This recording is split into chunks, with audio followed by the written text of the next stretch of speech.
안녕하세요. 에듀테이너입니다. 이번 시간에는 회귀 분석에 대해 학습하겠습니다. 본 강의에서 회귀 분석은 선형 회귀 분석을 말하는 것으로 영어로는 Linear Regression Analysis입니다. 선형 회귀 분석은 상관 분석과 관계가 있습니다. 예를 들어 회사에서 마케팅을 담당하는 김 부장이 있습니다. 그런데 마케팅 활동 횟수가 많을수록 매출액이 높아진다는 것을 팀원으로부터 보고받습니다. 그 팀원은 데이터 분석 과정을 배웠고 이를 매출 데이터에 적용해 본 것이죠. 이때 사용되는 기법은 상관 분석입니다. 상관 분석을 통해 마케팅 활동과 매출액이 양의 상관관계를 보인다는 것을 알아냈고 연간 마케팅 계획을 세우는 김 부장은 그렇다면 매출액 KPI 달성을 위해서 몇 번의 마케팅 활동을 수행할 것인가에 대한 답을 구하고자 합니다. 이때 사용하는 분석 방법이 바로 회귀 분석입니다. 여기서 의사결정의 대상은 즉 마케팅 횟수는 독립변수 X가 되고 마케팅의 결과인 매출액은 종속변수 Y가 됩니다. 종속변수 Y를 독립변수 X로 설명할 때 이 관계가 직선, 선형 관계인 경우 선형 회귀 분석이라고 합니다. 실제로 독립변수 X는 하나 이상의 변수가 되는데 개념의 이해를 쉽게 하기 위해 여기서는 가장 간단한 심플한 독립변수가 하나인 경우에 대해 설명드리겠습니다. 그림에서 선형 회귀 분석의 결과로 나오는 추정값은 y-인터셉트, y절편과 그리고 슬로프, 기울기가 되겠습니다. 여기서 b1이 기울기, b0가 y절편이 됩니다. 기울기와 y절편을 구하면 1차 함수 직선식이 완성됩니다. 자, 이번에는 회귀 분석의 원리에 대해 간략히 살펴보겠습니다. 선형 회귀 분석의 모형은 보시는 바와 같이 y와 x의 직선 관계식을 구하는 것입니다. 이때 정확한 참값은 베타1과 베타0입니다. 즉 y는 직선식 베타0 플러스 베타1x 플러스 엡실론 오차항이 됩니다. 그런데 통계학에서는 늘 그렇듯이 참값은 알 수가 없는 모수입니다. 그래서 우리는 샘플을 바탕으로 이 값을 추정하게 됩니다. 앞서 B1과 B0가 바로 샘플 데이터를 바탕으로 한 추정값이 됩니다. 또한 엡실론에 대해서는 몇 가지 가정사항이 있는데 다음 장에서 설명드리겠습니다. 좀 더 디테일하게 선형 회귀 분석의 기본 가정을 보도록 하겠습니다. 회귀 분석의 기본 가정은 x값을 알면 y값을 예측할 수 있다 입니다. 수학적으로 들어가면 y값이 베타0 플러스 베타1x 직선을 중심으로 한 정규 분포를 따른다는 것입니다. 이것은 오차항 엡실론과 관계가 있는데 엡실론 i는 iid 정규 분포를 따르게 됩니다. 즉 서로 독립적이며 평균은 제로, 분산이 시그마인 동일한 정규 분포를 따른다는 것입니다. 이를 종합하면 선형 회귀 분석은 x, y 간 선형성과 각 데이터의 독립성, 그리고 오차항의 정규성 및 등분산성을 가정하고 있습니다.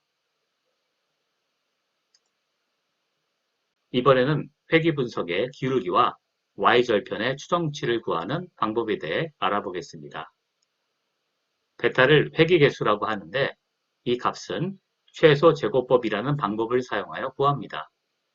개념적으로 설명을 드리면 이는 우리가 고등학교 때 배웠던 2차 함수의 미분 개념과 유사합니다. 이 값은 실제 값과 예측값 간의 차이인 오차의 제곱합을 최소화하는 값이 됩니다. 이렇게 하여 회귀직선을 구하면 이 직선은 오차 제곱합을 최소로 해주는 직선이 됩니다. 수학적으로는 매트릭스 노테이션을 써서 구할 수 있는데 이렇게 값을 구하면 베타의 추정치인 B1과 B0 값을 수식과 같이 구하게 됩니다. 여기서 xi와 yi는 데이터 포인트가 되겠습니다. 참고로 베타 계수 추정치를 구하기 위한 매트리스 노테이션을 보여드립니다. 오차의 변동량을 매트리스 곱으로 표현하고 이를 베타로 미분하여 제로로 놓은 후 역행렬을 써서 베타 값의 추정치를 구하는 과정을 보여줍니다. 참고하시기 바랍니다. 앞에서 베타 계수값에 대한 추정값을 구해 x와 y의 관계식인 회귀직선을 구했습니다. 자, 그렇다면 이 회귀직선이 얼마나 유용한지에 대해 생각해 보겠습니다. 회귀직선은 유의할까요? 유의하다면 얼마나 유의할까요? 이런 질문에 대해 답해 보겠습니다. 회귀직선의 유의성과 설명력을 답하기 위해서는 먼저 변동량에 대해 알아봐야 합니다. 변동량은 이전 시간인 아노바에서 나왔던 개념과 동일합니다. 앞서 오차의 변동량 SSE를 최소화하는 값으로 베타 계수값을 추정했습니다. 그런데 전체 변동량과의 관계는 어떻게 될까요? 여기서 전체 변동량이라 함은 y의 평균, y바 y 오차를 제곱한 것입니다. x값은 주어진 값이므로 변동량 계산에 사용되지 않고 y값과 회귀직선 값인 y hat 값만 사용됩니다. 총 변동은 그림에서 보시는 것처럼 데이터와 회귀직선 간의 오차에 의한 변동과 회귀선에 의한 변동의 합으로 구성됩니다.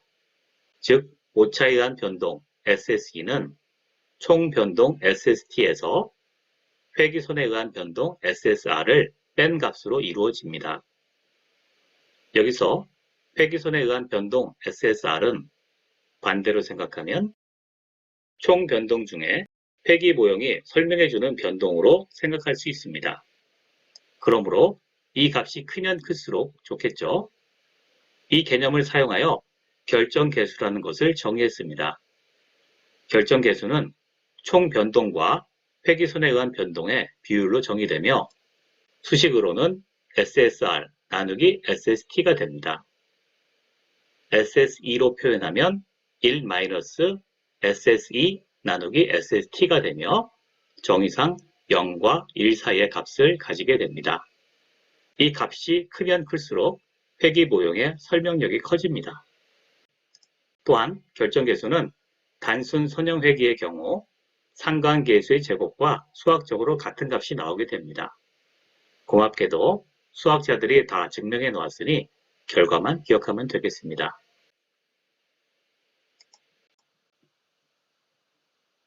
R스퀘어는 회귀식이 데이터의 변동을 얼마만큼 설명하는가를, 즉 회귀 모형의 설명력을 의미합니다. 그림은 전형적인 R스퀘어의 데이터 산점도를 보여줍니다. 결정 계수값이 클수록 회귀직선에 데이터가 모여 있음을 알 수 있습니다. 상관계수 그래프랑 유사하죠? 대신에 R스퀘어는 제곱값이므로 0보다 크다는 차이가 있겠고요. 또한 x와 y 관계에서 상관계수는 x가 하나이지만 회귀 모형에서는 x가 여러 개인 경우도 가능합니다. 자, 이번에는 회귀 분석의 가설과 검증에 대해서 알아보겠습니다. 대립가설은 x 변수와 y 변수 간에 선형 관계가 있다는 것이고, 이는 회귀 직선이 의미가 있다는 것이 됩니다. 이를 수학적으로 설명하면 y는 베타 0 플러스 베타 1 x에서 베타 1이 not equal 0, 0이 아니다가 됩니다. 반대로 규모가설은 항상 그렇죠. 아무것도 아니다, 마찬가지다 이런 거잖아요. 규모가설은 x와 y 간에 아무런 관계가 없다가 되고, 수학적으로 표현하면 y equal 베타 0가 됩니다. 이는 베타 1이 equal 0로 표현됩니다. 그림은 이에 대한 설명을 시각적으로 표현하고 있습니다. 회귀 분석의 가설에 대한 검정 통계량은 두 가지를 사용합니다. 먼저 기울기 베타 i에 대한 검증으로는 t분포를 사용합니다. 이것은 개별 독립변수가 y값에 유의한 영향을 주는가에 대한 검증이 되는 것으로 귀무가설 하에서, 즉 베타1 이퀄 0인 경우, 베타1이 0인 경우 y값은 전형적인 정규 분포의 샘플이 되고, 이때 y의 평균이 베타 제로인지 아닌지에 대한 t-테스트가 되기 때문입니다. 이전에 배웠던 평균에 대한 검정에서 원 샘플 t-테스트와 마찬가지가 됩니다. 기억나시죠? 다음은 회귀모형에 대한 검증입니다. 회귀모형은 독립변수가 여러 개인 경우도 해당합니다. 이는 원웨이 아노바와 유사합니다. 총 변동을 구성하는 SSR과 SSE를 각각의 자유도로 나누고 이를 비율로 만들면 이 값이 규모가설 하에서 F분포를 따르게 됩니다. 만약 베타1이 0이 아니라면 회귀식의 설명값인 MSR 값은 커지고 오차값인 MSE 값은 작아지면서 검정 통계량 F값이 커지는 원리입니다. 이 검정 통계량 F값으로 P-밸류를 구해 판정을 하게 되며 F값과 P-밸류는 브라이틱스나 통계 솔루션이 구해줍니다.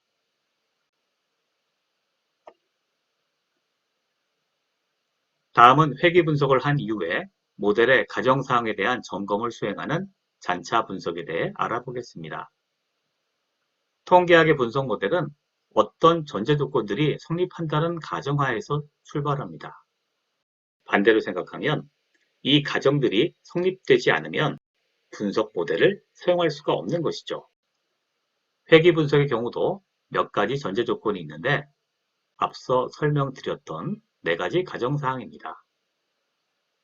첫 번째, X와 Y 간의 선형성은 회귀 분석의 핵심 가정사항이 되고 나머지 3가지는 오차에 대한 가정입니다. 선형성에 대한 가정은 회귀 모형의 유의성으로 파악하는 것으로 수행됩니다. 만약 선형 회귀 모델이 유의하지 않다고 판정이 되면 오차에 대한 3가지 가정을 검증할 필요도 없습니다.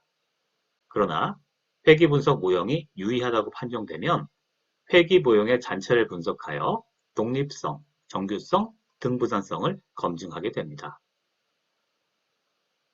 여기서 잔차는 실제 값과 회귀 모형의 예측값에 대한 차이라는 것을 기억하시죠? 실제로 오차는 얼마인지 알 수 없으므로 오차항의 추정치인 잔차를 이용하여 가정을 검증합니다. 정규성에 대한 검증은 QQ 플롯이나 정규성 테스트로 하면 되고 등분산성이나 독립성은 그래프를 통한 잔차 분석으로 수행할 수 있습니다. 잔차 검증은 주로 분석가의 시각적 분석으로 수행되는데 이때 사용하는 시각화 방법으로 산점도가 주로 사용됩니다. 예측치를 X축에 그리고 잔차를 Y축에 놓고 산점도를 그리면 여러 가지 정보를 얻을 수 있습니다. 첫째 그래프에서 잔차는 랜덤하게 그리고 분산은 일정하게 나옵니다. 이 모형은 꽤 바람직한 결과입니다. 즉, 모형 적합이 잘 되고 가정이 대체로 충족함을 보여줍니다. 반면에 두 번째 그래프는 잔차가 테이퍼가 있는 형태로 나타납니다. 이는 등분산성의 가정에 위배가 됩니다. 무언가 리메디 작업을 취해줘야 하고 아마도 Y를 로그 변환하는 것이 고려될 수 있겠습니다. 세 번째 그래프는 잔차에 선형 패턴이 있습니다. 위로 쭉 올라가죠. 이때는 새로운 독립 변수를 추가할 필요가 있습니다. 네 번째 그래프는 잔차에 2차 함수 형태가 나타납니다. 이때는 제곱항, 2차 항에 독립 변수를 추가할 필요가 있습니다.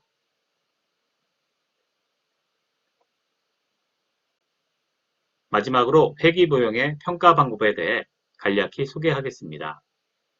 회귀 모형은 숫자를 바탕으로 한 정량적 평가 지표를 사용합니다. 이는 왜냐하면 회귀 분석으로 값을 예측하기 때문이죠. 값을 예측하는 것이므로 예측 오차에 대한 KPI를 사용합니다. MSE, Mean Squared Error, Root Mean Square Error, MA, mean absolute error, MAP, mean absolute percent error 등을 사용합니다. 상세한 설명은 다음에 나오는 머신러닝 파트에서 다루기로 하고 여기서는 MAP만 간단히 말씀드리겠습니다. 이 값은 실제 값이 100이라고 가정할 때 예측 오차가 어느 정도 크기가 되는지를 상대적인 퍼센트 값으로 파악하는 것입니다. 사실 영어에 mean absolute percent error라고 하는 것에서 힌트를 얻을 수 있죠. 예를 들어 MAP가 3.4라고 하면 실제 값이 100이라고 했을 때 오차 값이 평균적으로 플러스 마이너스 3.4 정도가 된다고 생각하면 됩니다.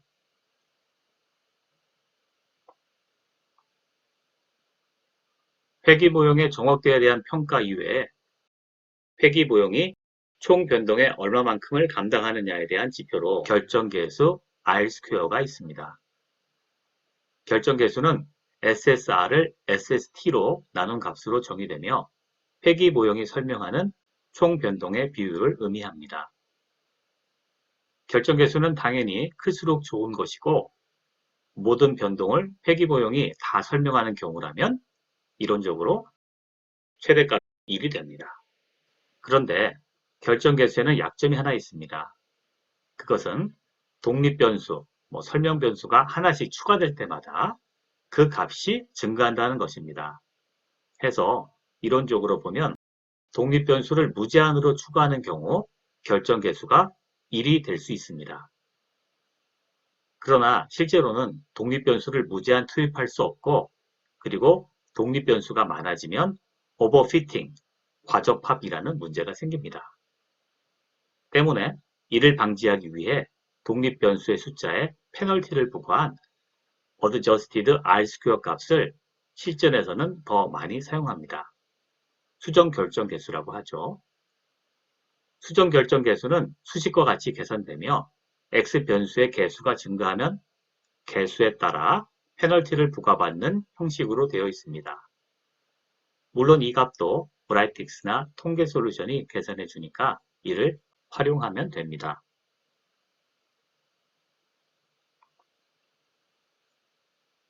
잠깐 복습하면 결정계수는 회귀보용의 설명력을 표현하는 지표가 되고 이 값이 1에 가까울수록 데이터가 회귀직선에 모여있게 됩니다. 앞서 배웠던 상관 분석에서도 비슷한 그림이 있었는데요. 그도 그럴 것이 독립변수가 하나인 단순 선형회귀에서는 결정계수 값이 상관계수 값의 제곱이 되기 때문입니다. 지금까지 회귀분석의 이론에 대해 설명드렸습니다. 이어서 다음 시간에는 브라이틱스를 이용하여 회귀분석을 실습해보고 퀴즈를 풀어보도록 하겠습니다.